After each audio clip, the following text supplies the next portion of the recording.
दोस्तों स्वागत है आपका जनवार्ता न्यूज़ उत्तराखंड हल्द्वानी में। नशा मुस्लिम नौजवानों की नस्लों को तबाह कर रहा है। मुफ्ती वकार यूनुस ने जनवार्ता न्यूज़ से बातचीत में कहा कि इस्लाम में नशा हराम है, चाहे वो शराब हो या कोई भी नशीला पदार्थ। कुरान और हदीस में इससे दूर रहने की साफ हिदायत है। तो आइए जानते हैं जनवार्ता न्यूज़ की इस खास रिपोर्ट में।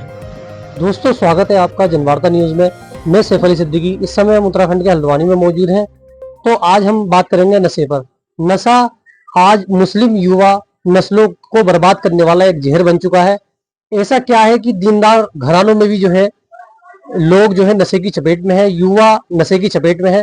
तो इसी बात को लेकर फिक्रमंद है मदीना मस्जिद के इमाम खतीब मुफ्ती वकार यूनुस। तो उनसे हम पूछेंगे इसके बारे में। तो आइए आपको ले चलते हैं। मुफ्ती यूनुस साहब, आपका बहुत बहुत हमारे जनवार्ता न्यूज चैनल में खैर मकदम है आपका। आपको ये पता है कि आज की युवा मुस्लिम पीढ़ी जो है नशे की गर्त में जा रही है। आज की युवा मुस्लिम नस्लों में नशा फैलने के पीछे आप कौन कौन से प्रमुख कारण मानते हैं? बिस्मिल्लाहिर्रहमानिर्रहीम। नहमदुहु व नुसल्ली अला रसूलिल करीम।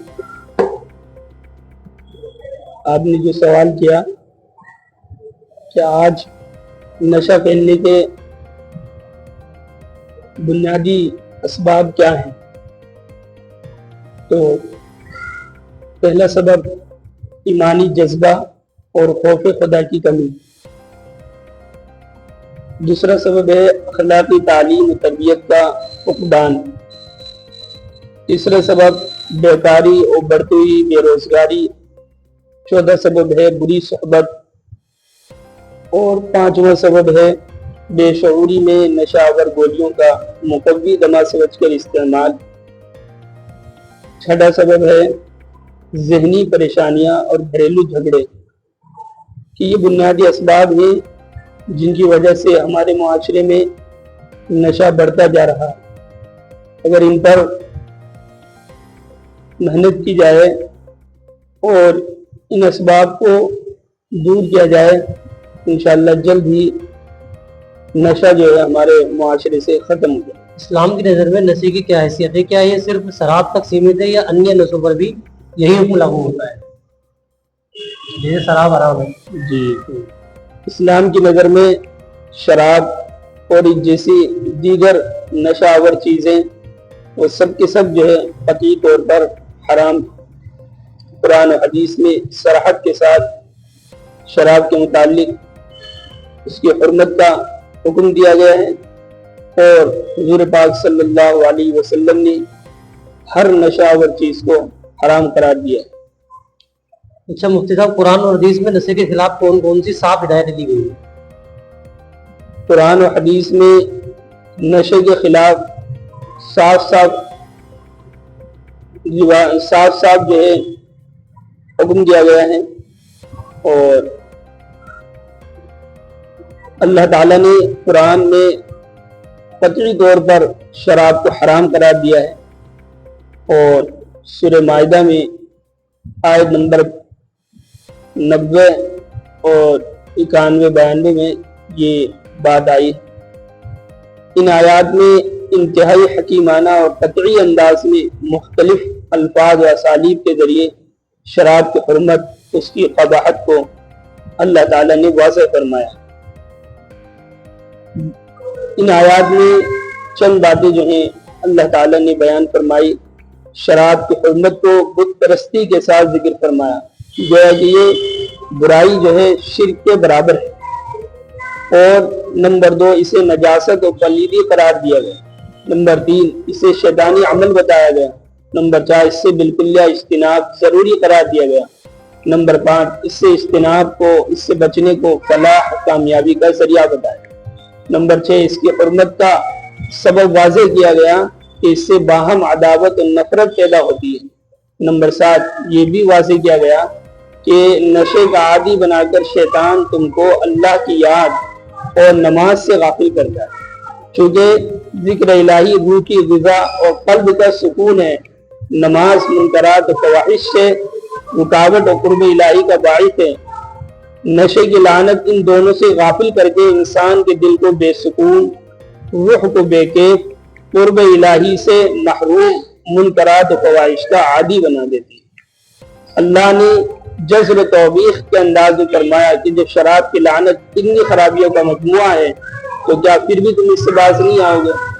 अल्लाह रसूल की इताअत फर्ज है, इसका तकाजा शराब और नशे से मुकम्मल परहेज है। सख्ती से अल्लाह ताला ने हुक्म फरमाया, ये हुक्म इलाही है, इससे एराज करोगे तो नतीजे के जिम्मेदार खुद होगे। रसूल के जिम्मे हक पहुंचाना है, वो पहुंचा चुके, तुम्हारे जिम्मे है, तुम्हारा मानना तुम्हारे जिम्मे है, नहीं मानोगे तो नुकसान उठाओगे। तो अल्लाह ताला ने शरीयत की, अल्लाह ताला ने कतई तौर पर जो है शराब को हराम करा दिया। आगे इससे बचना चाहिए। क्या नशा करने वाला मुसलमान फासिक या गुनाहगार कहलाता है? इस पर शरीयत क्या कहती है? नशा करने वाला मुसलमान यकीनन जो है वो फासिक है और गुनाहगार है। नशे की लत से छुटकारा पाने के लिए इस्लामी तरीके या उपाय क्या हो सकते हैं?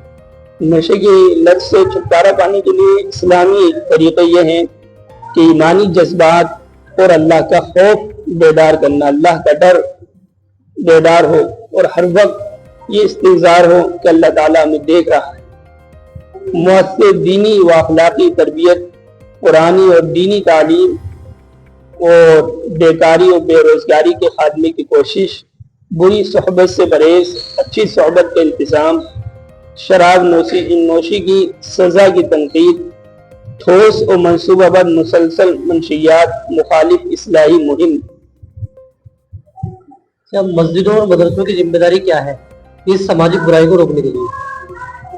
समाज के मुस्लिहीन की तरफ से, यानी जो मसाजिद और मदारिस के जिम्मेदार हैं, मदारिस और मसाजिद से जुड़े हुए हैं, उन सब की जिम्मेदारी है कि शराबबंदी और मंशियात को रोकने के लिए मुसलसल मंसूबाबंद मुहिम चलाई जाए। अच्छा, क्या समाज और परिवार की लापरवाही भी युवाओं को नशे की ओर बढ़ने का कारण बन रही है? इस पर इस्लाम का क्या नजरिया है? क्या समाज और परिवार की लापरवाही भी युवाओं के नशे की ओर बढ़ने का कारण बन रही है? इस पर इस्लाम का क्या नजरिया है? जी, इस्लाम का नजरिया यह है कि वालिदैन सरपरस्तान इस बात पर तवज्जो और ध्यान दें कि उनके औलाद, उनकी नस्ल वो किसी बुरी सोहबत में ना और बुरी लत में ना पड़े, बल्कि उनकी जिम्मेदारी है कि वो उन्हें अच्छी सोहबत और अच्छी तरबियत और अच्छा जो है अच्छी तालीम दे, जिससे जो है बुरी आदतें, बुरी सोहबतें से वो बचे। अच्छा मुफ्ती साहब, अगर कोई मुस्लिम युवा नशे की लत में फंस चुका हो तो इस्लाम उसे वापस सीधा रास्ता अपनाने के लिए क्या राह दिखाता है? इस्लाम उसे ये राह दिखाता है कि वो शराब और नशा छोड़कर सच्ची पक्की तौबा करे, अल्लाह की तरफ रुजू करे और अच्छाइयों को अपनाए और अल्लाह की तरफ मुतवज्जो। क्या किसी नशेड़ी मुस्लिम को समाज से काट देना चाहिए या उसे इस्लामी भाईचारे के तहत सुधारने की कोशिश करनी चाहिए? उसको इस्लामी भाईचारे के तहत सुधारने की कोशिश करना चाहिए। यही हमारी जिम्मेदारी है। अच्छी बातें सिखाना, बुरी बातों से रोकना इस उम्मत की जिम्मेदारी है। इसलिए इस जिम्मेदारी के तहत हर ऐसे शख्स जो इस तरह की बुराइयों में मुलव्विस हो, उसको रोकने की पूरी कोशिश करनी चाहिए।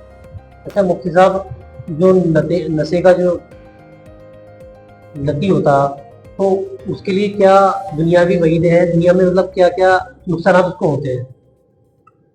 जी, नशा और मंशियात का जो आदी होता है उसके लिए दुनियावी नुकसानात हैं। एक तो जिस्मानी नुकसान है कि उसकी सेहत को सबसे बड़ा नुकसान होता है। अतिब्बा इस बात पर मुत्तफिक हैं कि शराब और मंशियात एक सुस्त रफ्तार जहर है जो आहिस्ता आहिस्ता इंसान के जिस्म को खोखला और उम्र को कम करता है।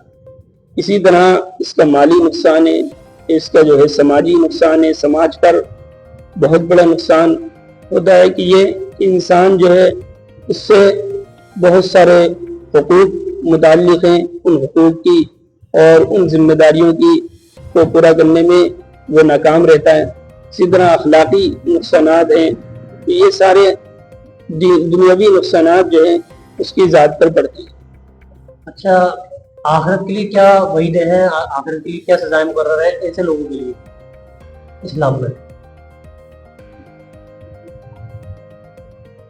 آخرت میں شراب نوشی کے لیے وعیدیں اللہ کے رسول صلی اللہ علیہ وسلم نے بتلائی ہیں، اور احادیث میں جا بجا شراب نوشی کی بدترین اخروی سزاؤں کا ذکر آیا ہے۔ ایک حدیث میں تو یہاں تک فرمایا گیا کہ جو شراب کا عادی توبہ کیے بغیر مر جائے گا، اللہ تعالیٰ اس کو غوطے کا پانی پلائے گا، یہ وہ نہر جس میں بدکار عورتوں کی شرمگاہوں کا لہو بہتا ہے، شرابیوں میں اس قدر بدبو ہوگی کہ اس سے اہل جہنم بھی پریشان ہوں گے۔ یہ بھی فرمایا گیا کہ اللہ نے اپنے ذمہ ضروری کر لیا ہے کہ جو شخص دنیا میں نشہ آور چیزیں استعمال کرے اس کو قیامت میں اہل جہنم کی پیپ پلائی جائے۔ اور یہ بھی ارشاد ہے کہ شراب کا عادی مجرم جنت میں بغیر سزا بھگتے داخل نہیں ہو سکے گا۔ اور ایک حدیث میں یہ بھی فرمایا کہ جو دنیا میں شراب نوشی کرے گا، توبہ نہیں کرے گا، وہ آخرت کی شراب طہور سے محروم رہے گا۔ یہ آخرت کے اندر اللہ کے رسول صلی اللہ علیہ وسلم نے شراب نوشی پر سزاؤں کا ذکر فرمایا۔ آپ نوجوان مسلموں کو کیا پیغام دینا چاہیں گے جو نشے کی گرفت میں ہیں یا جن کے دوست اس برائی میں شامل ہیں؟ نوجوان نسل کو یہ پیغام ہے کہ وہ لوگوں کو نشے کے نقصانات کے بارے میں باشعور کریں، انہیں خبردار کریں اور اس کے نقصانات سے ہر سطح پر آگاہ کیا جائے۔ دوسری طرف ان اسباب پر بھی روک لگائی جائے جو منشیات کے پھیلنے میں مبید و معاون ہیں، ہر طرح سے اس کی برائی کو لوگوں کے سامنے رکھا جائے۔ تو مفتی صاحب آپ کا بہت بہت شکریہ ان سوالوں کو جواب دینے کے لیے۔ جی آپ کا بھی بہت بہت شکریہ، آپ نے بہت اچھے سوالات کیے جو اس وقت معاشرے کی ضرورت ہے، کہ اس وقت معاشرے میں نشہ اور دیگر منشیات پھیل رہی ہیں، اسے روکنے کے لیے آپ نے یہ بہت اچھی پہل کی ہے اور بہت اچھے سوالات کیے ہیں۔ اللہ تعالیٰ آپ کے اس جذبے کو بہت قبول فرمائے اور اللہ تعالیٰ آپ کی سوچ کو عام اور تام فرمائے اور اللہ تعالیٰ آپ کی مدد ان سے